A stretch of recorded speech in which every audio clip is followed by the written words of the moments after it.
Бүгін біздің 2-ші сынып оқушылары Мақта қыз бен мысық ертегісінен сіздерге қойылым, сахналық қойылым орындап береді. Мысық дос болды.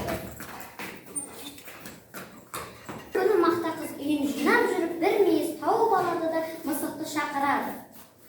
Мысық, мен бір мейіз тауып алдым, келе көмежеймін. Келмесе келме, өзім жеймін.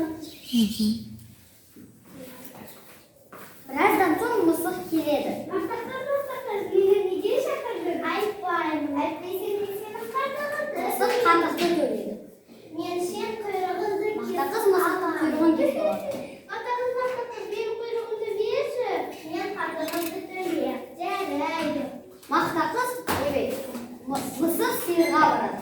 Сиыр, маған сүт берші.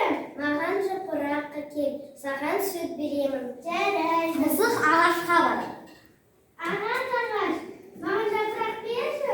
Мен сүрдіп тұрмын, сүртесің, жапырақ беремін. Жарайды. Деп бара жатса алдынан су әкеле жатқан қыздарды көреді. Қыздар, маған су беріңдерші. Сен бізге сағыз әлде, біз сен су береміз. Жарайды. Мысық дүкеншіге барады. Дүкенші, маған сағыз берші. Сен маған жұмыртқа әкеп берсең, мен саған сағыз беремін. Жарайды. Мысық тауықтарға барады. Тауықтар, маған жұмыртқа беріңдерші. Сен дәні келсең, біз саған жұмыртқа береміз. Жарайды. Көңілі түсіп, бара жатса алдынан бір ін қазып жатқан тышқанды көреді де мысық тышқанды бас салады. Тышқан,